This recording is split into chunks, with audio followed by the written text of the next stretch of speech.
Assalamualaikum warahmatullahi wabarakatuh, teman-teman semua penderita asam lambung, keretan CT, psikosomatis disorder dimanapun kalian berada. Semoga kalian diberikan kesembuhan, diberikan kesenangan, kebahagiaan, serta ketenangan.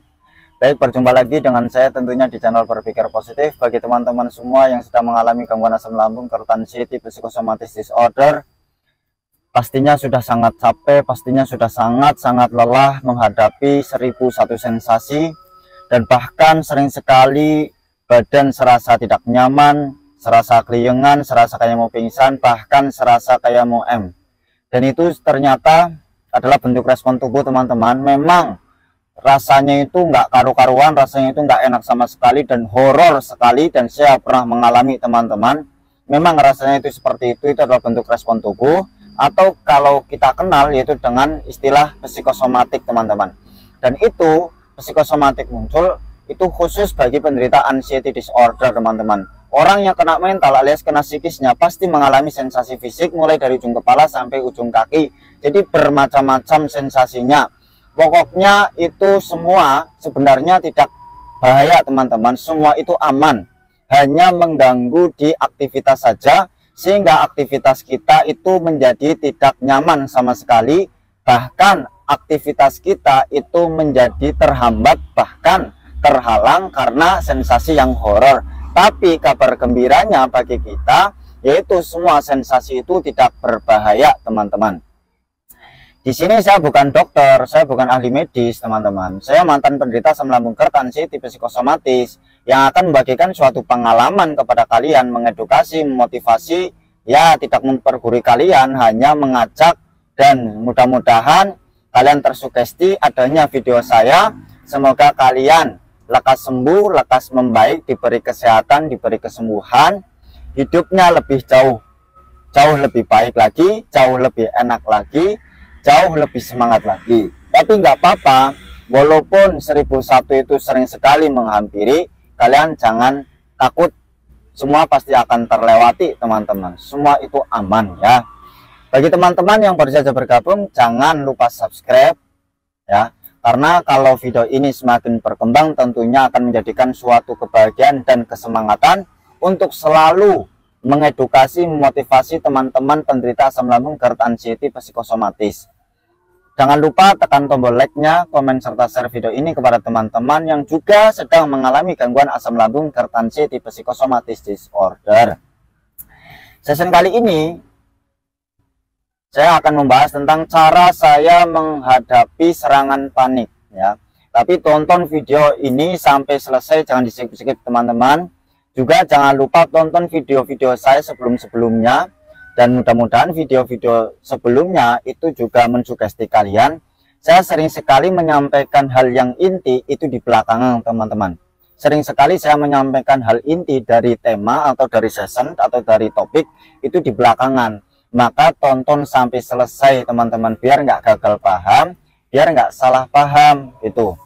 Nah, sesi kali ini saya akan membahas tentang bagaimana sih, Mas, cara kamu menghadapi serangan panik padahal horor sekali sensasinya, serasa kayak mau isdet atau serasa kayak mau itu gitu kan. Nah, maka tonton terus ya, teman-teman, pantengin, pahami, terus kalian lakukan, praktekkan gitu. Tentu ketika penderita asam lambung, keretan CT, psikosomatis disorder, kalau kita kedatangan serangan panik, ya kan, tentu itu rasanya nggak karu-karuan. Ya Allah, pokoknya serasa kayak mau badan sempoyongan, badan lemes, badan itu serasa tak berdaya, pandangan nyata dan tidak nyata, keringet dingin, jantung berdebar-debar, nafas berat, celekat-celekit di bagian kiri, di dada itu cekat-cekit, sama kemudian itu ngambang, serasa kayak ada gempa, terus rasanya itu biuk-biukan, piar-piaran, les-lesan, tambahan lagi kerongkongan mengganjal, akhirnya nafas menjadi tersedak-sedak. Terus pasti ketika kena serangan panik, tidak jauh dan tidak lain, pasti memikirkan tentang dan Itu pengalaman saya seperti itu, teman-teman. Terus serasa aduh nggak lama lagi nih, aduh nggak lama lagi nih, yang dipikirkan terus seperti itu kalau kena serangan panik, ya kan. Nah, itu karena apa, teman-teman? Karena kita kan sedang kena psikisnya, mental. Sebelumnya kita itu sering sekali memikirkan hal-hal yang negatif secara terus-menerus. secara konsisten memikirkan hal negatif, akhirnya lama-kelamaan menjadi watak di dalam alam bawah sadar kita, teman-teman. Yang menjadikan kita itu tidak kita sadari, yang menjadikan tanpa kita sadari itu menggerogoti mental kita. Dan tugas dari anxiety itu mengacaukan mental penderita asam lambung GERD anxiety. Jadi begitu orang kena GERD, serasa kayak mau itu tentu menjadikan suatu ketraumaan. Terus tidak pernah lepas selalu berpikir jangan-jangan mendekati jangan-jangan penyakit kronis, jangan-jangan penyakit berat. Yang dipikirkan selalu itu. Nah, tanpa kita sadari itu menjadikan mental kita lemah, teman-teman. Akhirnya menimbulkan apa-apa jadi takut. Apa-apa jadi takut. Pengalaman saya dulu jadi takut. Dengar ambulan takut, dengar burung di malam hari takut, dengar orang sakit takut, dengar kabar duka takut, keringat dingin, piar-piaran, les-lesan, jantung berdebar-debar, nafas berat, sempoyongan, serasa kayak mau pingsan, serasa kayak mau jatuh, bahkan rasanya itu nggak enak sama sekali, badan ini lemes semua, kaki kaku semua. Karena apa?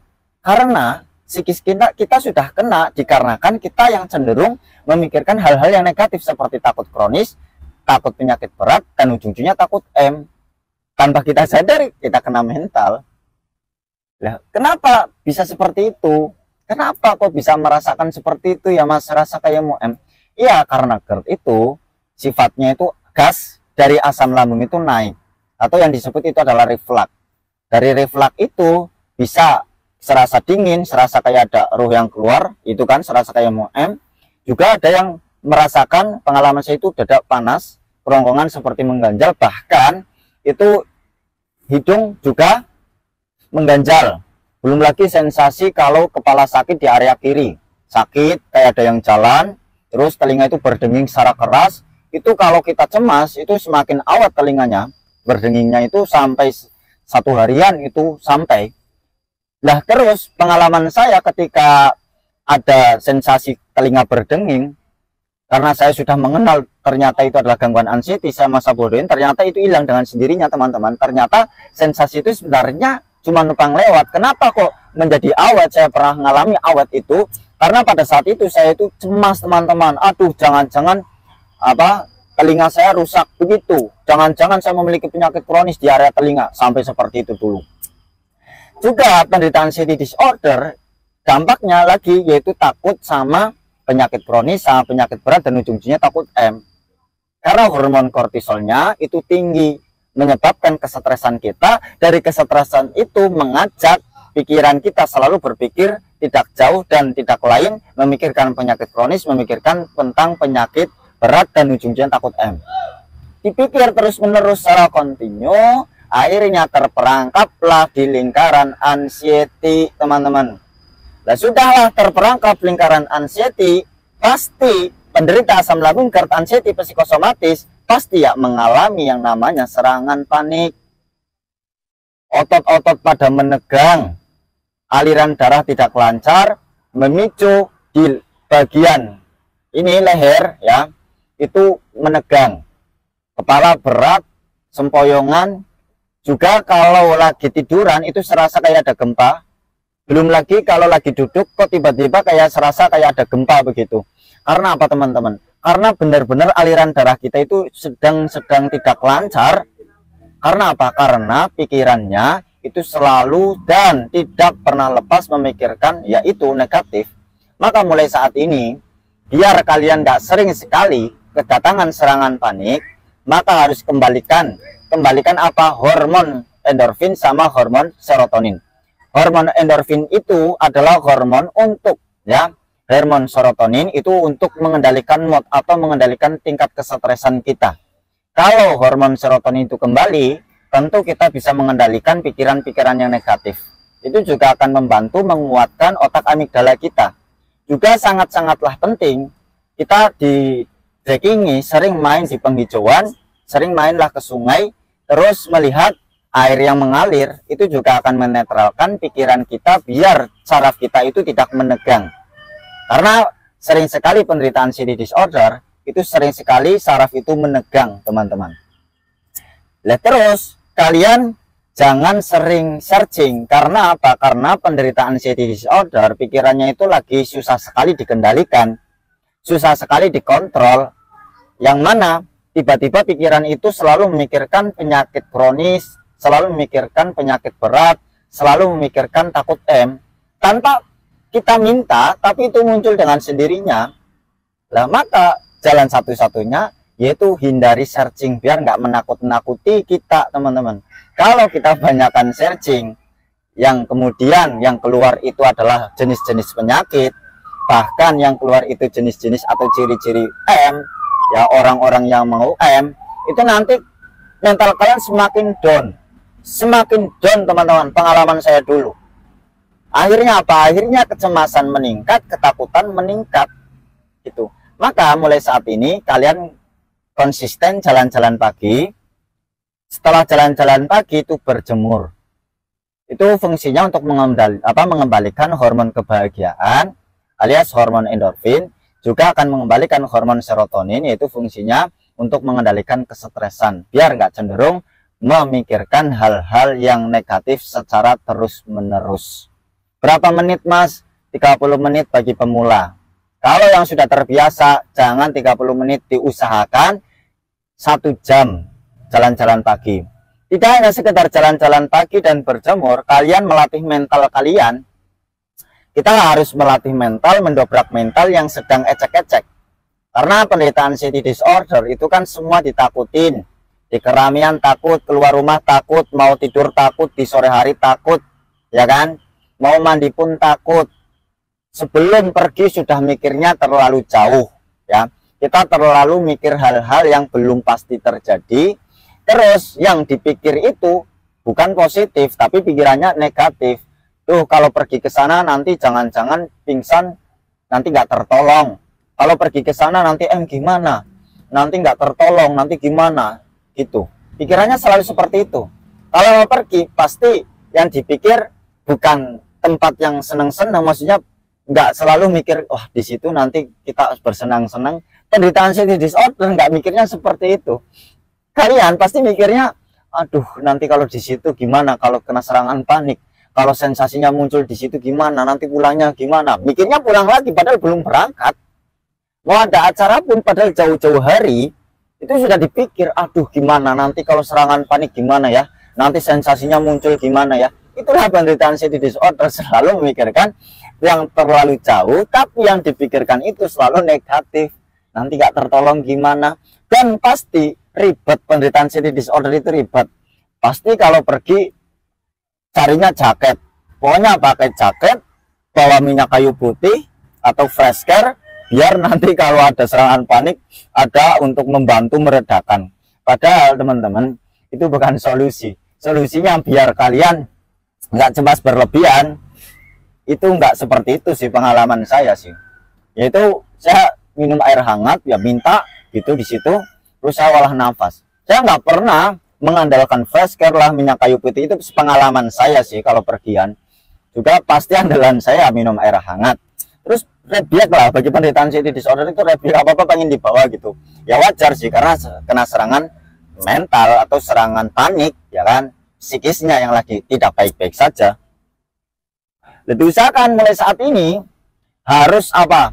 Harus tetap di situ, teman-teman. Kalau kalian selalu menyerah, ketika ada serangan panik langsung pulang, pengennya cepet-cepet pulang, kalian turutin, lah kalian itu mentalnya nggak akan pernah kuat, teman-teman. Psikis kalian nggak akan stabil, lama stabilnya. Mental kalian itu lama stabilnya, lama kuatnya. Nanti ya nggak punya mental seperti baja. Kalian harus mendobrak mental yang lemah itu. Ya saya maklumi penderita anxiety disorder itu mentalnya lagi acak-acak, mentalnya itu lagi kaleng-kaleng. Jadi memang wajar. Tapi kalau kita turutin, serasa kayak mau pingsan, lalu kita turutin pulang, ya nanti akan semakin membesar kecemasan itu. Tapi serasanya kayak mau pingsan, Mas, makanya pengen pulang, keliengan, itu takut banget. Kemudian nafasnya berat, Mas. Tapi kemudian rasanya itu kayak jatuh, bahkan serasa kayak mau Itu tidak nyata, teman-teman. Pengalaman saya, pingsan itu tidak pernah, teman-teman. kalian sering sekali merasakan serasa kayak mau pingsan di luar rumah ataupun di dalam rumah, serasa kayak mau pingsan, saya tanya, apakah kalian pernah ngalami pingsan itu? Apakah pernah ngalamin sensasi serasa mau pingsan kemudian kalian pingsan? Tidak kan? Tidak. Itu hanya serasa doang. Tapi kok rasanya kayak nyata ya Mas? Iya, cuma serasa saja, serasa nyata saja. Terus kalau perut panas, dada kiri cekak-cekit, itu jantung bukan, itu psikosomatik. Tapi kok serasa nyata ya kayak penyakit kronis? Iya, itu semua serasa nyata. Pokoknya apa yang dialami kita, sensasi yang kita alami teman-teman, itu memang mirip sama penyakit kronis, hanya mirip. Kabar gembiranya itu hanya mirip saja. Kabar gembiranya itu baik-baik saja, itu adalah bentuk respon tubuh, atau kalau kita kenal namanya psikosomatik itu, dan itu tidak berbahaya. Terus anxiety bisa bikin gila enggak? Anxiety itu tidak bikin gila teman-teman, aman. Tapi kok jadi lupaan ya? Iya memang, karena apa? Pikiran itu penuh memikirkan tidak jauh dan tidak lain, mikirnya sensasi lah, mikirin takut kronis lah, mikirin takut penyakit berat lah, dan ujung-ujungnya mikirin takut M. Itulah yang selalu kita pikirkan. Maka akhirnya apa? Akhirnya sensasi itu bermunculan. Kalau sensasi bermunculan, diusahakan kalian itu mengalihkan. Aman. Kalian cuma kena mental saja teman-teman. Kalian cuma kena psikis saja. Walaupun serasa nyata itu cuma serasa saja. Realitanya nggak pingsan, realitanya nggak bikin kamu jatuh, dan sampai sekarang ya kalian masih hidup. Sampai sekarang ya kalian nonton video ini, bahkan ya kalian komen, ya kan? Berarti kan itu baik-baik saja. Kalau kalian nggak percaya, silahkan kalian periksa lagi. Padahal kalian sudah bolak-balik ikhtiar, tidak ada habis-habisnya. Sudah sampai 5 kali berobat, bahkan 10 kali. Rumah sakit sini, rumah sakit sana, rumah sakit sono. Bolak-balik, ujung-ujungnya hasilnya diagnosanya sama asam lambung GERD. Bahkan tidak diinap. Ya kan? Berarti tidak ada penyakit yang harus kita ditangani atau yang perlu ditangani oleh dokter di tubuh kita. Berarti baik-baik saja, hanya di gangguan mental saja. Itu semua itu baik-baik saja.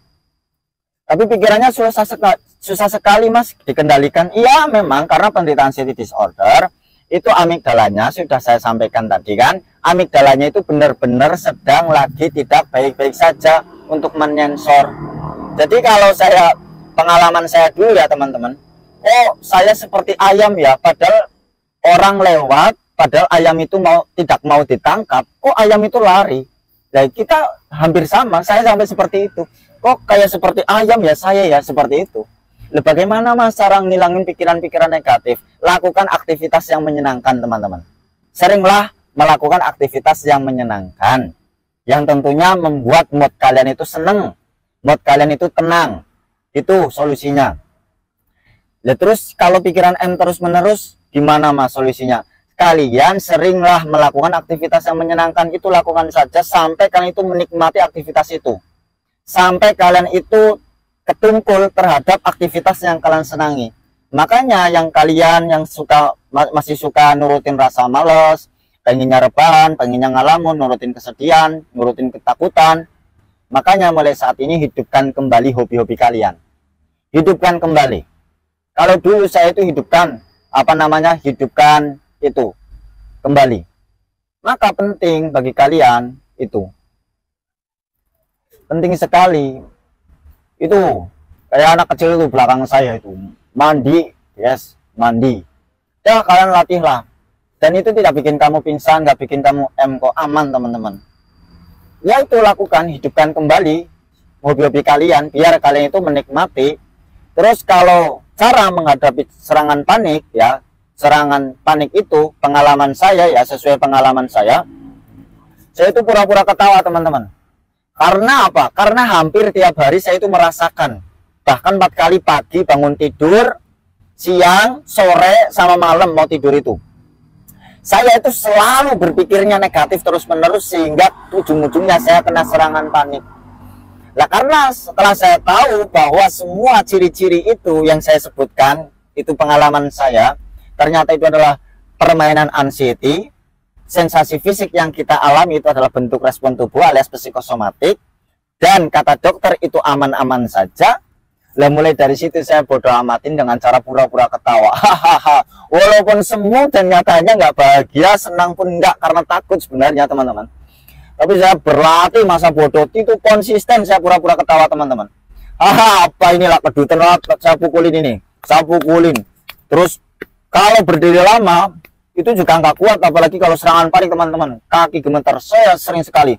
Pokoknya kalian itu sibukkan dengan hobi kalian, lakukan aktivitas yang menurut kalian senangi, yang kalian senangi itu tanpa ada bosannya. Itu nanti kalian ketungkul. Kalau sudah ketungkul, kalian lupakan sensasi. Kalau kalian sudah lupa sensasi, pasti kalian akan sehat kembali teman-teman, normal kembali.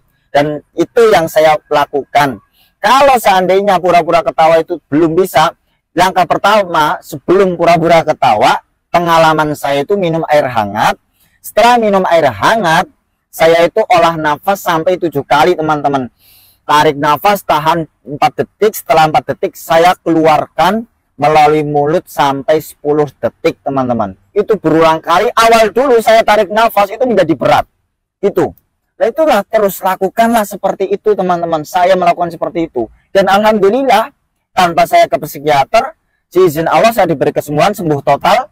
Saya melewati itu sampai 3 bulan. Parah-parahnya 2 bulannya, 1 bulannya saya pemulihan. Jadi sembuh itu bukan karena obat sebenarnya, tapi di pola pikir kita teman-teman. Kalau kita mau bersikap masa bodoh, melatih mental, apa yang kita takuti kita lawan, walaupun keringet dingin, serasa kayak mau pingsan, kita lihat faktanya, nyatanya nggak pingsan, nyatanya nggak jatuh. Itu sering sekali saya lakukan, sering saya praktekkan seperti itu teman-teman.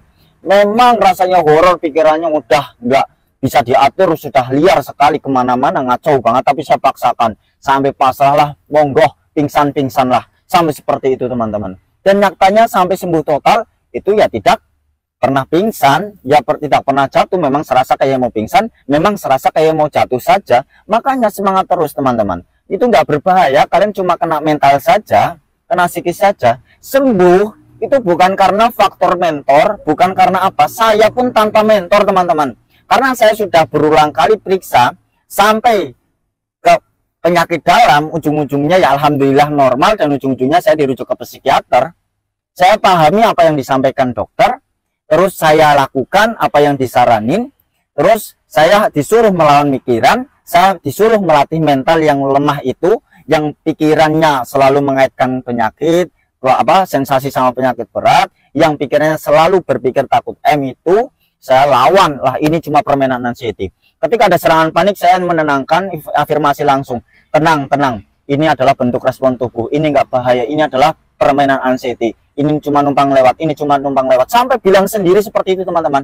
Tenang, ini kata dokter nggak bahaya, ini kata dokter nggak bahaya, ini kata dokter tidak bahaya, sampai berulang kali seperti itu teman-teman. Kalian kalau traveling para mentor, kalian tidak mau memahami dan mempraktekkan, ya tetap saja teman-teman, kalian itu salahnya ya, itu terlalu menuruti kenyamanan sesaat, cari mentor yang menyenangkan saja, terus ujung-ujungnya nyaman kalau mendengarkan, setelah itu ya cemas lagi, kena serangan panik lagi kan. Sembuh itu bukan faktor mentor teman-teman, bukan soal mentornya siapa, tapi di pola pikir kalian sendiri. Itu kalau saya kan hanya sebatas menyampaikan, silakan, itu hak kalian gitu. Yang penting saya kepengen kalian itu cepat sembuh, karena saya tahu sekali rasanya gimana. Kalian mau traveling para mentor, tapi kalian tidak mau memahami, kemudian mempraktekkan, ya sama aja. Saya tanpa mentor, alhamdulillah sembuh teman-teman. Saya dibimbing langsung sama dokter, terus saya dibilangin, terus saya jadikan prinsip, suatu keyakinan, saya rubah mindset saya, terus saya yakini, oh ini adalah bentuk respon tubuh saja, oh ini adalah psikosomatik dari anxiety. Terus kalau tiba-tiba pikiran negatif itu datang, saya langsung sadari, oh iya saya akan kena psikis, oh iya saya akan kena anxiety. Berarti apapun pikiran yang negatif di otak saya, ini adalah permainan anxiety. Ini bentuk anxiety, permainan anxiety. Semua yang muncul dari permainan anxiety itu tidak berbahaya. Memang penderita anxiety tidak jauh, pasti mikirnya takut kronis, takut berat, dan ujungnya takut Sampai seperti itu. Lakukan terus saya teman-teman. Saya melakukan seperti itu terus. Pokoknya kalian, apapun pikiran-pikiran yang kalian pikirkan yang sifatnya negatif, kalian langsung sadari, oh iya, saya akan kena anxiety. Pikiran negatif yang ada di otak saya itu adalah anxiety. Oh iya, kinerjanya atau fungsi anxiety itu kan menghancurkan mental seseorang, juga mengacaukan pikiran seseorang. Itu lakukan terus-menerus seperti itu, teman-teman. Kalau kalian ada sensasi, terus tiba-tiba ada pikiran negatif, secara tanpa kalian sadari, tanpa kalian minta, kok tiba-tiba mikirnya kronis, berat, kalian langsung sadari, ini adalah permainan anxiety, bahwa saya kena anxiety dan ini tidak berbahaya dan ini tidak terjadi. Seperti itu, teman-teman. Juga kalian jangan mengait-ngaitkan sensasi sama penyakit kronis. Itu nggak ada hubungannya, teman-teman. Jangan mendiagnosa diri kalian sendiri memiliki penyakit berat. Kalian bukan dokter. Dan itu semua penderita asam lambung GERD anxiety pasti mengalami itu. Nah, kembali lagi ke tema. Saya ulangi lagi. Saya tadi sudah sampaikan solusinya. Saya kalau kena serangan panik, saya minum air hangat. Setelah minum air hangat, tentunya kan sendawa. Pokoknya minumnya sampai benar-benar sendawa. Itu untuk menetralisir dari gas asam lambungnya, biar nggak reflux gitu kan. Terus setelah itu saya olah nafas. Setelah olah nafas, saya mengalihkan dengan sesuatu. Ya, pastinya kan susah kan, keringat dingin kan. Lah saya itu pura-pura ketawa.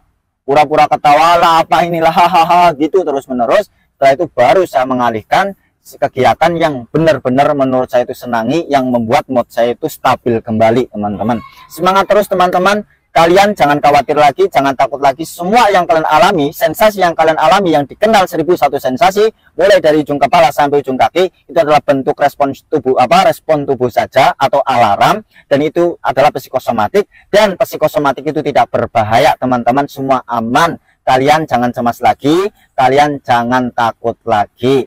Serasa mau pingsan itu tidak terjadi, serasa mau jatuh itu tidak terjadi, teman-teman. Saya doakan semoga kalian lekas sembuh, cepat membaik. Kurang lebihnya mohon dimaafkan. Wassalamualaikum warahmatullahi wabarakatuh.